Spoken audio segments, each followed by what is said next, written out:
नमस्कार, मैं अमित पांडे और आप देख रहे हैं मुद्दे की बात। परेशानियां अनेक तरह की होती हैं, चाहे वो सामाजिक हो, सांप्रदायिक हो या सामुदायिक हो। परेशानियों का कोई मजहब नहीं होता। आज स्थिति ऐसी बन गई है कि हम उन्हीं परेशानियों में उलझे चले जा रहे हैं। हमें उनसे निकलने का कोई जरिया नहीं मिल रहा है और यह हमारे निजी जिंदगी को भी प्रभावित कर रही है। जरा सोचिए, अगर हम ऐसी दुनिया में हो जहाँ कोई मजहब ही ना हो, उससे जुड़ी कोई परेशानियां ही ना हो। आइए इसी दुनिया से जुड़ी हुई एक रिपोर्ट देखते हैं। जनपद का हैंडलूम हाट, जहां अभी नेशनल हैंडलूम एक्सपो का शानदार मुजाहिरा लगा हुआ है।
निजी जीवन में उच्चतम स्थान देंगे।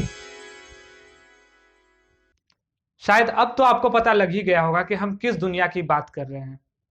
इसकी प्रसिद्धि अपने आप में ही एक मिसाल है।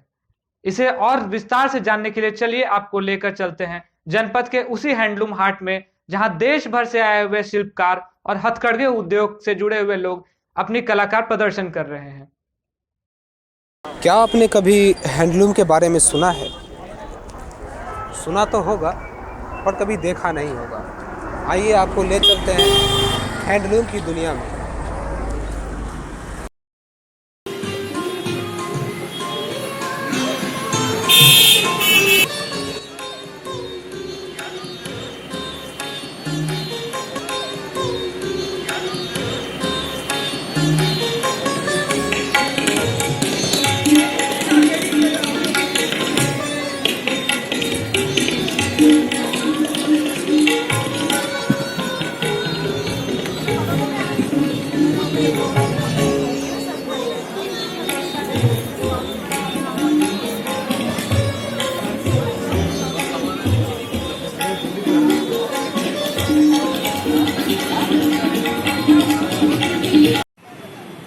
इस वक्त आपको देखकर मैं ये अंदाज़ा तो नहीं लगा सकता कि आप शारीरिक रूप से किस स्थिति में हैं, लेकिन मानसिक रूप से आपके ऊपर क्या गुजर रही है। अगर आप अखबारों के ऊपर से जाएंगे, जब टेलीविज़न या आप किसी भी न्यूज़ एजेंसी के बारे में जाएंगे पढ़ने के लिए, तो आपको हमेशा बाबरी मस्जिद, राम मंदिर, हिंदू मुसलमान की विवादों से विभाजन के बारे में हज़ारों तरह की बातें आपको सुनने को मिलेंगी। लेकिन इस बीच में अगर कुछ ऐसा मिल जाए जो हमें इस सब से दूर ले जाए, तो ये वाकई आश्चर्यजनक होता है। इस वक्त मैं जनपद के दिल्ली के इलाके में खड़ा हूँ, जहाँ पे हैंडलूम का सेलिब्रेशन किया जाता है। बेसिकली यहाँ पे ये लोग सेलिब्रेट करते हैं 1 तारीख से 15 तारीख तक दिसंबर में। आप किसी भी साल यहाँ पे आ सकते हैं और आपको पता चलेगा यहाँ पे आके कि भारतीय सभ्यता की जब हम बात करते हैं, वर्ल्ड हेरिटेज की बात करते हैं, इंडियन हेरिटेज की बात करते हैं, तो हम क्यों करते हैं। जो हमारे बुजुर्ग हैं वो हमें कल्चर्स की बातें क्यों बताते हैं। यहाँ पे आपको उस तरह की बातों से अवगत हो। मैं वहीं पहुँच चुका हूँ। इस वक्त हम दुकान नंबर 53 पे खड़े हैं। ये हमारे साथ हैं। ये यहाँ पे जितनी भी कामें हो रही है, ये सब कुछ बैम्बू, जिसे बांस कहते हैं गांव में, गांव घरों में आप भी जानते होंगे। ये बांस से बने हुए सारे सामान है। जो भी आपको यहाँ पे दिख रहा है, हर एक सामान बांस का है। मैं कैमरामैन से कहूँगा कि हर एक चीज़ को वो दिखा है। और ये दुकान है जो 1 दिसंबर से 15 दिसंबर तक बनाने का यहाँ पे है। हाट लगता है हर साल यहाँ पे। आप यहाँ पे डिफरेंट कल्चर से आके आप देख सकते हैं। हर एक कल्चर का चीज़ आपको यहाँ पे मिलेगा। ये सारा कुछ बांस का बना हुआ है। ये त्रिपुरा से है बेसिकली। भैया आप त्रिपुरा से है ना? त्रिपुरा से। तो आपका ये कैसे काम चलता है? ये हमेशा आप यही काम करते हैं वहाँ पे भी? आपका प्रॉपर दुकान होता होगा त्रिपुरा में? अच्छा जी, अच्छा। वर्कशॉप है अपनी। वर्कशॉप है। अच्छा अच्छा वहाँ पे लोगों को सिखाते भी हैं काफ़ी। अच्छा अच्छा, तो ये इसकी प्रॉपर ट्रेनिंग मिलती है वहाँ पे भी त्रिपुरा में? तो वहाँ पे तो बहुत लार्ज स्केल में होता होगा, बहुत ज़्यादा में बहुत होता बड़ा। होगा, बहुत बड़ा होता होगा। अच्छा जी, तो ये जितने भी आप बताए हैं, ये पीछे आप देख सकते हैं, ये जो ये मोर है ना भैया, ये इसको, हाँ ये देख सकते हैं आप उठा के दिखा दीजिए। ये मोर है, ये भी बांस से ही बना हुआ है। आप इसे कैसे बनाए थोड़ा बताइएगा। ये इसमें यह है कि ये बेम्बू का कटिंग है, ये सारे बेम्बू है। बेम्बू का कटिंग है हाँ, ये बहुत अच्छा। टाइम लगता है बनाने में, ये 1-2 दिन से नहीं बनता है। ये टोटल कितना दिन लग ये जाता होगा कम से इसको? कम भी तो एक मयूर कंप्लीट होने में कम से कम 1 हफ्ता लगता है, एक मयूर के लिए। एक मयूर के लिए एक एक हफ्ता लगता है? पूरा ऑल टोटल काम का, जैसे अच्छा, कि पूरा अच्छा। बांस से लेके सब कुछ, जी जी। एक बांस को लेके उसके बाद पूरा कंप्लीट होने में हम्म, पूरा 1 हफ्ता लगता है। एक हफ्ता। और इसका क्या प्राइस रखे हैं आप ये मार्केट में? अभी यहाँ तो 2000 2000 एक सप्ताह के मेहनत को 2000 रुपये में यहाँ पे आप खरीद सकते हैं, आप चाहे तो। ये जनपद का है, इसमें लाइट भी जगह है जलती ये? इसमें यहाँ पे बल्ब के लिए है आपका सिस्टम जी। उसका सब कुछ है हमारे पास। अच्छा अच्छा, आप लाइट भी लगा सकते हैं। लाइट भी लगा सकते हैं इसमें?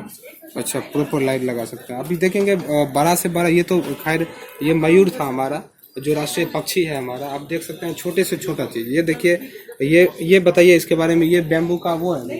ये बेम्बू का जड़ है। जड़ है ये बेम्बू का जड़ है। अच्छा। ये ऊपर का हिस्सा है हाँ, जिससे ये बनते हैं। अच्छा अच्छा। ये बनते हैं, ये सब ऊपर के हिस्से से बनता है जमीन के ऊपर, और जो जमीन के नीचे का हिस्सा है उससे ये। अच्छा, इसे आप काट काट के डिफरेंट चीज बनाते हैं? अच्छा, ये काटते किससे हैं? इसके लिए कोई इक्विपमेंट आता इसमें होगा? इक्विपमेंट है, होती है छोटी छोटी इक्विपमेंट होती है। अच्छा, उससे आप गहरा काम करते होंगे, तो इसमें तो बहुत दिक्कत होगा, बहुत टाइम लगता बहुत होगा। टाइम लगता है, ये कम से कम भी तो 3 से 4 दिन लग जाता है इसको कंप्लीट होने में। 3। और इसकी क्या प्राइस रखे हैं आप मार्केट में? ये तो 500 का है। ये 500 रुपये का है, देख सकते हैं आप। मेहनत की बात अगर आप देखें, गहराई तक जाने की कोशिश करें, किस तरह से इसमें बना हुआ है, हर एक चीज, मुकुट, बाल वगैरह सारा कुछ बना हुआ है। आप इसे देख सकते हैं, आपको ये कितना नेचुरल लगता होगा। आप डिफरेंट तरह से रखे हुए हैं। ये भी देख लीजिए आप, ये भी एक तरह का है, तो उसकी कमी नहीं है। आप इसी तरह की बातें हैं जो आप यहाँ पे देख सकते हैं। कल्चरल किस तरह से हुआ जा रहा है, आप देखेंगे तो सभ्यता की जब हम बात करते हैं तो यही हमारी सभ्यता है, और यही है जो 29 राज्य हैं हम, लेकिन वो सब मिलके एक देश बन गए, और इसलिए हम गर्व से कहते हैं कि हम भारतीय।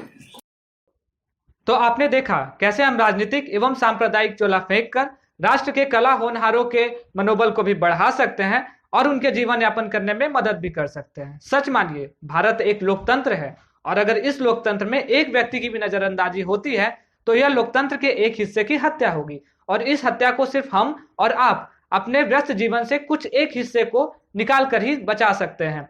यहाँ खुश होने वाली बात यह भी है कि यहाँ सिर्फ शिल्पकारों और हथकरघों के ही कला का प्रदर्शन नहीं होता है, बल्कि यहाँ सांस्कृतिक कार्यक्रमों का भी आयोजन किया जाता है। आइए कार्यक्रमों के कुछ अंश पर नजर डालते हैं। तो कुछ दिखाते हैं, कल्चरल प्रोग्राम से ही रिलेटेड है ये। आप देखेंगे तो आप खुद को पता चलेगा कि कल्चर्स और हेरिटेज की बात हम क्यों करते हैं भारत देश में। आइए आप देखते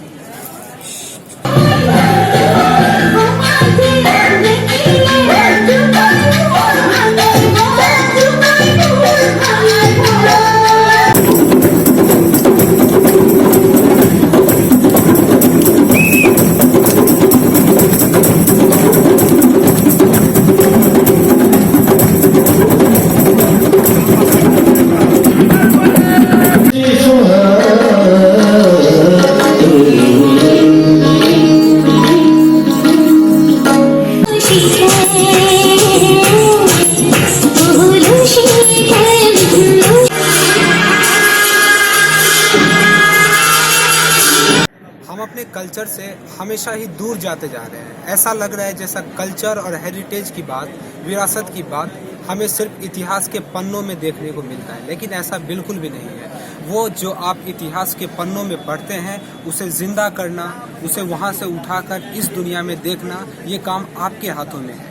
अपने कल्चर्स के पास जाइए, अपने हेरिटेज के पास जाइए, विरासत के पास जाइए। अगर कभी मौका मिले तो इस विरासत को देखने के लिए जनपद एक बार जरूर पधारें। यहाँ आपको अपने कल्चर्स को आज देखने का मौका मिलेगा, इस पे आपको आज बात करने का मौका मिलेगा। जो आज की दुनिया में जो अभी हो रहा है, जिस तरह की बातें हो रही है, उससे कहीं दूर आएंगे आप, और उस दूर आके अपने कल्चर्स के पास जितने करीब आएंगे उतने अच्छे से आप भारत को जान पाएंगे और हमेशा विरासत की बात क्यों करते हैं इस बात को आप जान पाएंगे।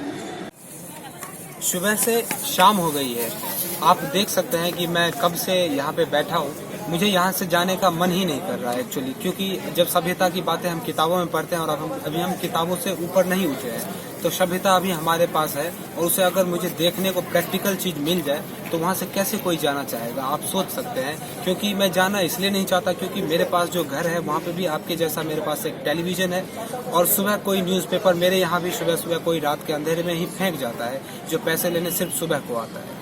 तो इससे पहले कि हम उसमें जाएं, फिर से उसमें अपने निजी जीवन में घुसें और हिंदू मुसलमान की चर्चा करें, वो आंदोलन की बातें करें, इलेक्शंस की बातें करें, कंटेम्प्रेरी में आए, सभ्यता से जाने का मन नहीं कर रहा है, लेकिन समय की पाबंदी है। आपसे फिर मिलेंगे अगले रिपोर्ट के साथ।